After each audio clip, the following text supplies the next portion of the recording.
Welcome to this video on the announcement of the International Fight Week UFC fight card. An incredible card with amazing names. The McGregor return, Gable Stevenson having his first fight in the UFC. Incredible names, the best card we have seen all year. An incredible card that you would say rivals any great card that we've had recently, especially in the last few years, and definitely beats the White House card, I think so, or is definitely up there with some of these names. So Gable Stevenson is coming into the UFC in his first fight. This is the main card fight announcement that Dana White made this morning. An incredible fight, I think, and Stevenson's going against Ellison, who I think he will. Gable Stevenson's going to beat him in an incredible fashion in that fight. I think it's an incredible fight for his first fight in the UFC. And look, he's really going to put everyone on notice that he's going to show, I'm here to win. I'm here to win early. I'm here to win in style. Next fight on the main card, Royval versus Kavanagh. An incredible fight, a technical fight for them. He's Kavanagh's coming up. He's one of the most hyped fighters in the UFC in general currently. Not just in his division. Royval has been up there or close to championship level for so long now. It's an incredible test to see if Kavanagh has got it to get up to that championship level now, or he needs to go back down and work some more. I think he's got it there. I think Kavanagh is an incredible fighter. He's slick. He's got the speed. I think he gets it done. I think Kavanagh is an incredible fighter. Royval's boxing, though, very strong. So, look, it will really show, is he ready for a title shot or title eliminator next? And look, he's an incredible star who, look, because he has such a fan base, he wins in style, then fans are all behind him. He'll get every courtesy of the UFC to make sure that, because he will sell pay-per-views, so he will get them chances if he does get the win here, and I think he could do, and I think he does. But Royval, big test against his incredible boxing that he's got. Next fight, Sanhagen versus Batista. Okay, Sanhagen, great technical fighter. Batista obviously had a few great fights recently, incredible wins. But look, I think Batista's sometimes a bit boring. Sanhagen hopefully will be the more technical striker to get it done. But I get the suspicious feeling it could be quite a slow fight to get going. And look, because Sanhagen will be technical but won't be wanting to get clinched and grappled, sort of like in Jose Aldo style, where Batista just kept him against the cage for 3 rounds. I think Sanhagen's got to be a bit more cautious around that, and he will be, I think. And that will just cause a bit more of a problem where Sanhagen doesn't throw as much. But look, who wins that? It's tough to say.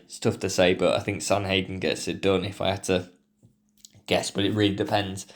Is Batista getting him against the cage and Sanhagen can't really stop it? Or is Sanhagen keeping it at range? They're the two things. If Sanhagen keeps it at range, well, keeps him from grappling. It could even be a quick night for Sanhagen to get that done quite easily. On to the co-main, Paddy Pimblett coming back against Saint Denis. Incredible fight. I think Paddy, obviously coming off the Justin Gaethje loss where he did get battered in a sense of it, and all of the respect to Paddy, a great fighter, incredible fighter and superstar in the sport to get fans in especially. But look, a step too far, I think. A step too far. Chin in the air still. Needs training. Needs to go back to gym, train up, take fights, and learn again. Learn the mistakes that Gaethje's exposed. And look, he could be a top guy if he learns to keep that chin down. Especially, that's the key. That is a total key, and not to just move backwards. Shore up the ability there to evade shots, and he could be an incredible fighter because he's big for the weight class. Saint Denis obviously coming off a great run. He's beat Ruffy, he's beat Dariush, he's then just beat Dan Hooker in January, so great runs so far. To get back on it, because he did lose to Poirier, which really did set him back quite a bit, but now he's coming back through and he beats Paddy. Look, he's right at the top of that division again. He's looking for them title eliminator style fights with top prospects. And look, gotta say, Saint Denis gets this done. I feel bad saying it. Paddy, a great fighter and someone I really want to do well, but Saint Denis he beat Ruffy, he beat Dariush. That chin in the air scares me with Saint Denis. He's a tough guy, and the shots are powerful. He's getting knockouts. He's on a run. That probably gives him an extra 10%, and he's getting them knockouts as well. So he's doing it in the way he'd have to do against Paddy, and I think he gets it done. Tough to say, but hard for me to say at least. But Saint Denis gets that one done, and then on to the main event, which I don't think everyone's heard a few rumours about, but no one thought would actually happen. Max Holloway versus Conor McGregor. An incredible fight, which no one really thought would actually happen. I've heard rumours about this for at least a few weeks, but clearly has been done, has been signed by both parties. And look, let's see how Conor McGregor comes back in, and this could be his final fight. I'll be honest, I think this is going to be his final fight. I don't see him fighting post this. International Fight Week, it'll be a massive event. Incredible event as well. I fully expect they're going to roll out the red carpet and all the rest of it for McGregor, and every world's going to want to see that. So an incredible fight, really rolling back the time where obviously McGregor beat Holloway back in the day, but now with them both sort of going through their careers now, getting towards back end of their careers now. Holloway is, as well, as this is likely McGregor's last fight. Who wins? Who wins now? If I truly had to say, and it's sad for me to say, I think McGregor's went out there and built the UFC up massively. The fans they have now, how many came through because of the McGregor era where he was knocking people out in style. Incredible you gotta think about that now. He was doing tours around the world with Jose Aldo for press conferences before their fight because it was that big. I don't think we've ever seen that post not being in a McGregor fight. We've never seen that again, and it'll be a very long time till we do again, and we may not ever see that again. Where, and look, Khabib fight, similar, so massive, it just transcends the MMA space into mainstream, and every person in the world glued to their screens. I think that's McGregor, that's Conor McGregor, and all the stuff outside the ring, all the other antics he's had, especially recently. I think, does that dull him down? Does that go, ooh, okay, should he be getting back in the ring? Yeah, maybe not. I truthfully, no, I don't think he should be. But is everyone going to be watching? Is everyone going to be watching this last fight for McGregor? And I think it's not confirmed it's his last fight, but I don't see him doing more than this because I do think he's going to lose. I think Holloway beats him in quite decisive fashion, and I think that's literally it. I think, to be honest, on an international fight week, is there any other time he could do it? And if he's going to come back for a fight, is he really going to want to retire not in that cage? And I think that's the only reason he's took the fight, to be honest. He wants to retire in the cage. He's not going to do this fade into the background, which I thought he was looking to do. But I think I think he loses, which is sort of sad to say. As a UFC fan, he built what he is today. He built the fans that were then. He was one of the biggest stars when I first started watching, and to see him lose and retire, it's sad. But I think Holloway's just too good at his current form. Holloway is way farther on than McGregor is.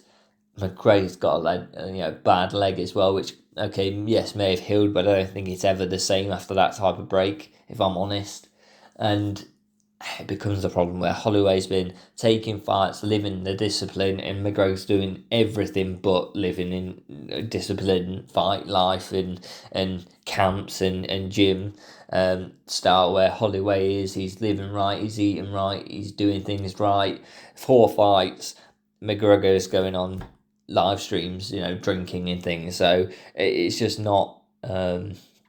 It's not the same. Clearly, lack of discipline from McGregor, and I think it will come out. And that leg, get scared of that, because look, if I'm Holloway, I target that straight away, see if it can hold up, and I think it's not all there.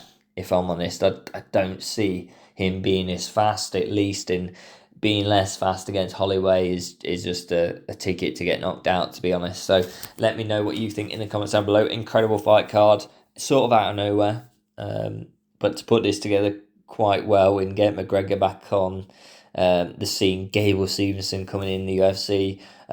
You've got a Kavanaugh fight as well, so some great names. Paddy Pimblett as well. This is a star fight for International Fight Week, which is incredible to see. And look, if you did this for the White House card and put Alex Pereira and Garnett top of it, or is one of the title fights, look, that's a better card than the White House. So clearly they can make big star pay-per-view fights if they want to, but yeah, sometimes they clearly fall through, and no matter what the UFC is saying, clearly there was some issues there. And look, Kayla Harris and Nunes, you had all these type of fights you could make, and if you're getting McGregor back in the cage, you can get anyone back in the cage. So hopefully this means we're going to get some great fights going forward. And look, the White House card is what it is. It's going to be a great fight card, but what could it have been, I think, is what even the UFC people, the UFC executives and Dana White would be looking at, going, we thought it would be this, and then it just turned into people getting injured, people getting ill, and not being able to fight just caused it to be to collapse from the absolute star-studded card it was. But look, this is a great fight. This is a great fight card, and really does show how hopefully this gets a big venue. I don't think the venue's been announced yet, but it needs a massive venue for McGregor. That will sell out easily just with his name. You got Paddy, you got Sanagan, you got Kavanaugh, Gable Stevenson coming through as well. So look, this will be in America somewhere, I fully expect.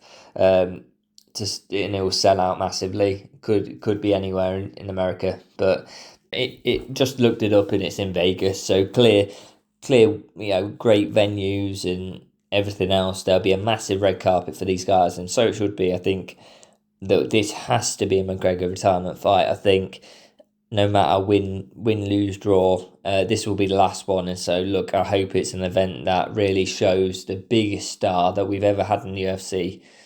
Thank you for what you've done for the company and to the fans as well. No matter what's happening outside the cage, and what his antics outside the cage, and his not being in the ring, drinking on live streams, etc., whatever else, he's a fighter who brings in fans, and he made the UFC what it is today, 100%. So let me know what you think in the comments down below, like and subscribe, and I'll see you next time.